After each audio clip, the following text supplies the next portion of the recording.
Hello po mga kababayan, magandang umaga. Kape muna po tayo.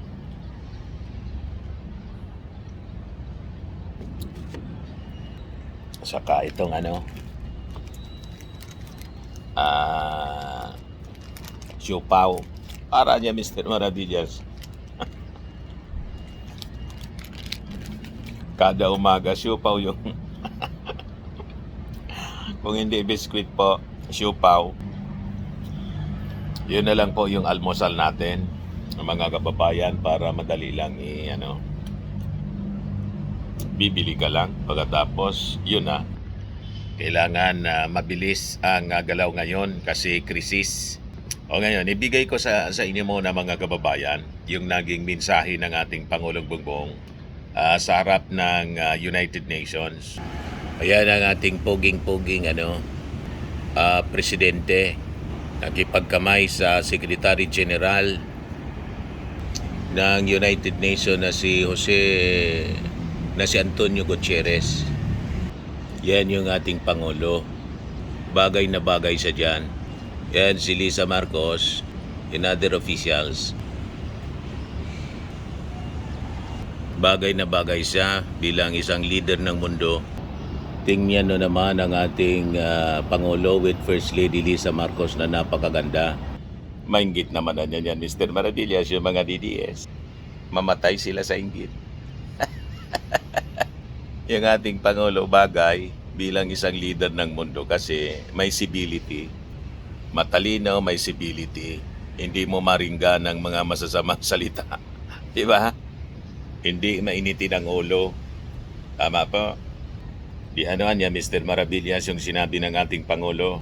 Sabi dito sa report ng Presidential Communications Office, recognizing the central role of women in national and global progress, President Ferdinand Marcos Jr. expressed the Philippines' readiness to work with all nations to empower, protect, and advance the interests of women as he addressed the 70th session of the Commission on the Status of Women. Women's Month kasi ngayon mga kababayan. At the United Nations headquarters sa New York, the President stressed that true progress cannot be measured by economic growth or prosperity alone, but by whether women are educated. Dapat edukado, hindi malikot edukado tulad ng alam na ninyo na gustong magpresidente. Abogado pero malidukado, di ba? Safe, able to work, able to lead, and able to decide the course of their own lives. He called for women to be present whether decisions are made in government, business, science, diplomacy, and in peace building, emphasizing that no solution to the world's great challenges can be complete if half of humanity is excluded from shaping them. So, importante yung papel ng mga kababayan. Pero pipili tayo ng babae na hindi mahilig po mag-tantrum. Importante na tama sa pag-iisip, walang saltik. Walang saltik, walang sayad. Kasi kung may saltik, may sayad po, dadalhin tayo niyan sa kapahamakan. Tulad ng gustong magpalipad ng eroplano kahit nagsasalimbayan yung missiles.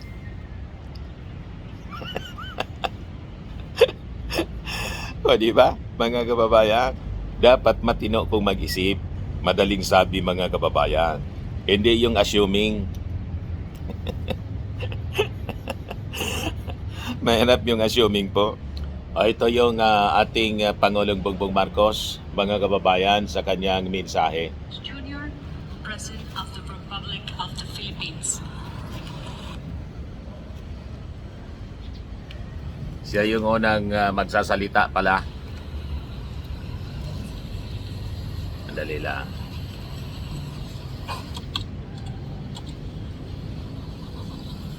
Yan ang ating Pangulo. Thank you, Madam Chair, Mr. Secretary General, Excellencies, distinguished delegates. It is certainly an honor to address the 70th session of the United Nations Commission on the Status of Women on behalf of the people of the Philippines. We gather here to discuss what is, in truth, one of the most fundamental measures of a nation's progress, the status of its on behalf of the people of the Philippines. We gather here to discuss what is, in truth, one of the most fundamental measures of a nation's progress, the status of its women. Sinisipon yun ating Pangulo. We often speak of development in terms of economic growth, infrastructure, technology, or trade. But there is a simpler and more human measure. How are the women doing? If women are educated, safe, able to work, able to lead, able to decide the course of their own lives, then a society is moving forward. If they are not, then no level of prosperity can truly be called progress. In the Philippines, we are proud to say that we have long believed that empowering women is not merely a matter of fairness. It is a cornerstone of nation building. Filipino women have always stood at the center of our national life, as leaders in government and business, as innovators, educators, health workers, entrepreneurs, and as a steady strength within families and communities. Their contributions continue to shape our democracy, our economy, and our national character. Our country has worked consistently to translate this belief into policy, strengthening protections for women, expanding opportunities for education and employment, and promoting women's leadership across all sectors of society. But even as we take pride in this progress, we recognize that the journey towards full equality, both in our country and around the world, is far from complete. Across many societies, women still face barriers that limit their opportunities. Too many continue to experience discrimination and violence. Too many girls are still denied the education that will allow them to shape their own futures.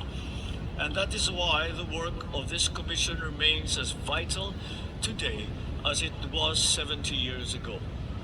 Education must remain at the center of all our efforts.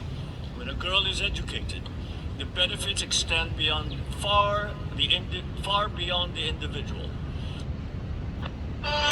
Across many societies, women still face barriers that limit their opportunities. Too many continue to experience discrimination and violence. Too many girls are still denied the education that will allow them to shape their own futures. And that is why the work of this commission remains as vital today as it was 70 years ago.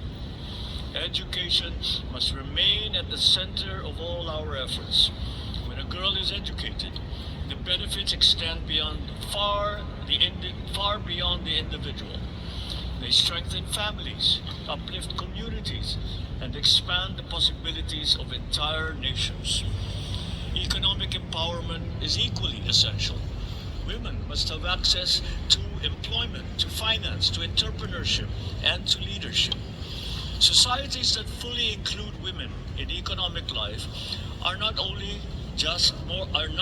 more just, they are stronger, they are more resilient. And we must remain united in confronting violence against women in all its forms. Violence erodes dignity, weakens communities, and undermines the very foundations of our justice. But beyond laws and institutions, we must also address the attitudes and assumptions that continue to limit women's roles in many parts of the world. True equality requires not only policy change, but cultural change. Excellencies, the world today faces many challenges: conflict, climate change, economic uncertainty, and rapid technological transformation. But there is one principle that remains beyond question. We cannot hope to solve the great challenges of our time if half of our humanity is excluded from shaping those solutions. Women must be present wherever decisions are made, in government, in business, in science, in diplomacy, and in peace building. The Philippines stands ready to work with all nations to advance this cause. Because when women rise, societies rise with them. When women lead, nations move forward.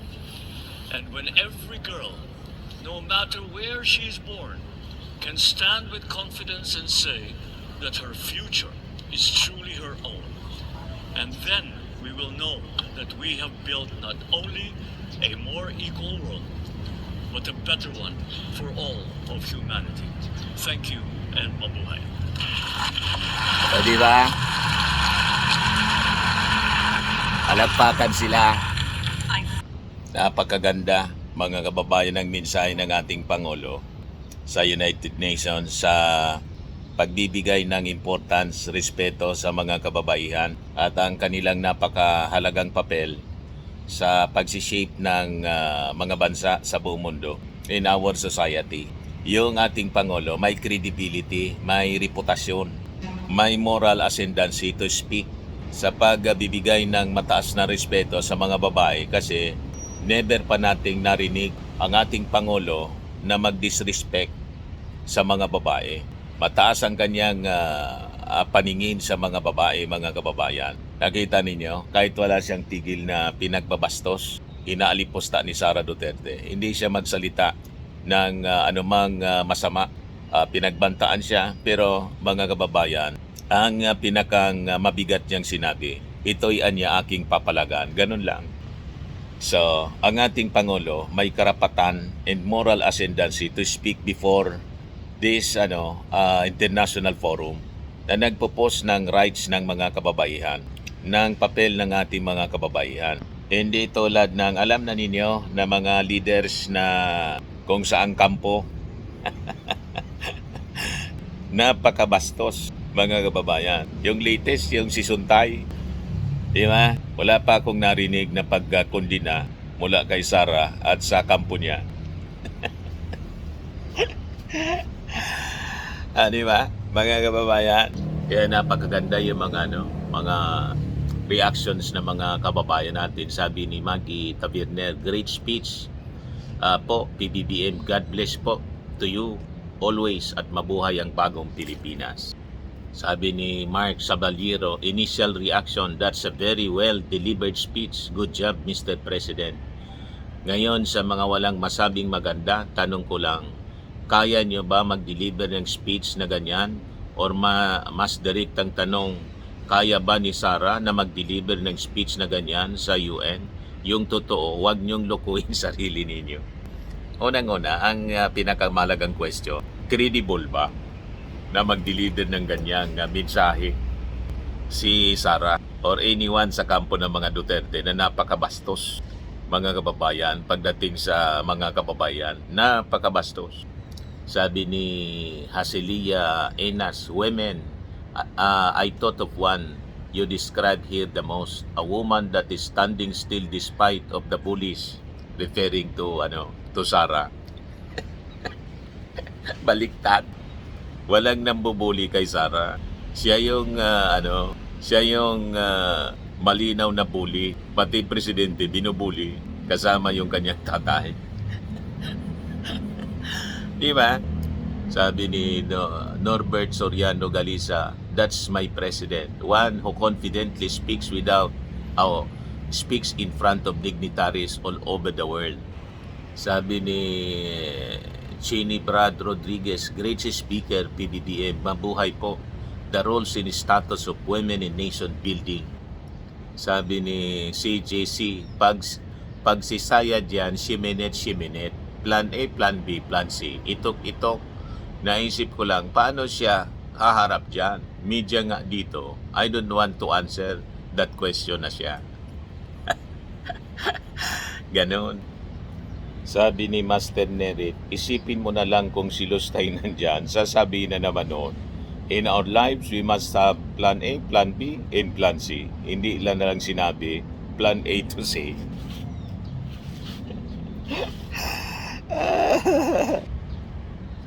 Sabi ni Edgardo Di Castro, tanong lang sa mga DDS, kaya-kaya ba ni Sara mag-speech sa ibang bansa? Sabi ni Drapo sa Jupit, ang galing mo, idol. Talagang, idol talaga kita, Mr. President. Sabi ni Marbs Apilado, paano na kaya kung si Sara nandyan? Hahaha, langya, matulog na lang ako. Sabi ni Donnie Enrile, proud OFW, taas noo kahit kanino. Dahil kayo po ang aming Pangulo, brilliant, strong, excellent leader. God bless you po always. Our beloved President Bongbong Marcos. Yan po.